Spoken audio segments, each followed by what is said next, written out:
Welcome back. मैं rice और आप देख रहे हैं न्यूज़ ऑपरेशन। बीते पिछले कई दिनों से मनीष कश्यप काफ़ी चर्चा में बने हुए हैं एक पीएमसीएच की घटना को लेकर। मैं आपको बता दूं, बीते पिछले दिन एक लड़की को लेकर गए थे पीएमसीएच में इलाज कराने।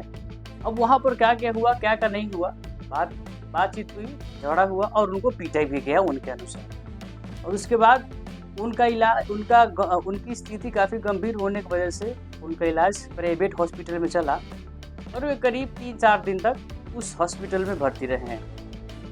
मैं आपको यह बता दूं कि 3 दिन बाद जब वे ठीक हुए, 3 दिन बाद जब वे मीडिया के सामने आए, तब वे अपने बातचीत रखे। उन्होंने यह बात बताई कि हाँ, कि मुझे पीटा गया, मैं वहाँ पर गया था इलाज कराने के लिए, मैं अकेले था और वहाँ पर कई सारे लोग थे, 100 के आसपास लोग थे, जिन्होंने हमें बंधक भी बना कर रखा था और हमें पीटा भी। लेकिन सवाल ये है कि इतना बड़ा इंसिडेंट जो अभी पूरे हिंदुस्तान में बर्निंग पॉइंट है, आखिर में वहाँ पर प्रशासन कहाँ थी? हालांकि वहाँ पर गार्ड भी थे। और बड़ी बात यह है कि मनीष कश्यप ने 112 नंबर पर कॉल क्यों नहीं की है जब ऐसी घटना थी। और सबसे बड़ा प्रश्न ये है कि इतनी बड़ी घटना हो गई, लेकिन अभी भी मनीष कश्यप पीएमसीएच के ऊपर जो भी उनसे संबंधित, उस घटना में संबंधित जो भी लोग थे, उन पर FIR क्यों नहीं? सवाल तो बनता ही है।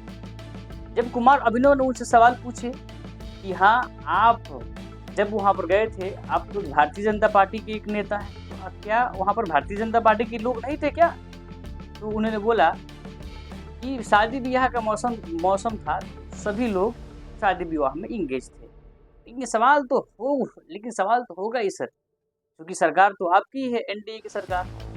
आपको याद होगा जब इंडिया महागठबंधन की सरकार थी भी बिहार में, जब लालू और तेजस्वी की सरकार थी, तो आपने यह प्रण ले लिया था कि मैं 90 दिनों में सरकार को गिराकर मानूंगा। लेकिन अब क्या 90 दिन में पुनः सरकार आप गिराइएगा एनडीए का या नहीं? ये सवाल आपसे बनता है।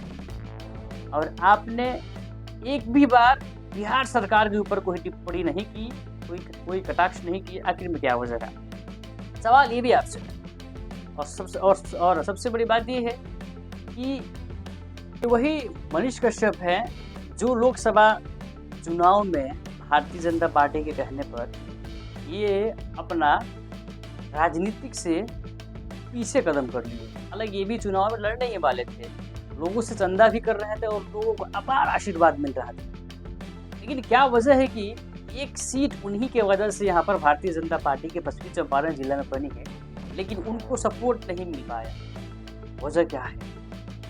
आखिर में मनीष कश्यप क्या भारतीय जनता पार्टी को त्याग करेंगे? क्या मनीष कश्यप एक राजनीतिक नेता नहीं रह पाएंगे? क्या मनीष कश्यप इस तरह की कदम को से दूर हटेंगे? लेकिन बात यहाँ पर यह देखें, यदि शायद अगर पत्रकार मनीष कश्यप वहाँ पर बन के जाते, तब तो बात बन जाती होगी।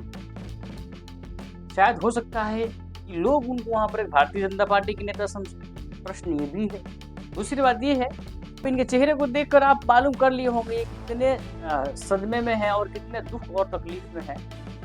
और बड़ी बात यह है कि जब वे वहां पर गए थे, मनीष कश्यप प्रशासन के तो बारे में जिक्र किया, लेकिन मौजूदा सरकार के बारे में टिप्पणी भी नहीं की। आखिर में क्या वजह है? तो चलिए, क्या एक पत्रकार नेता नहीं बन सकता? क्या एक पत्रकार को राजनीति करना बड़ा गुनाह है? क्या एक पत्रकार किसी का हेल्प नहीं कर सकता था? क्या एक पत्रकार किसी से संबंधित किसी खास व्यक्ति से प्रश्न नहीं कर सकता था? एक बड़ा सवाल है।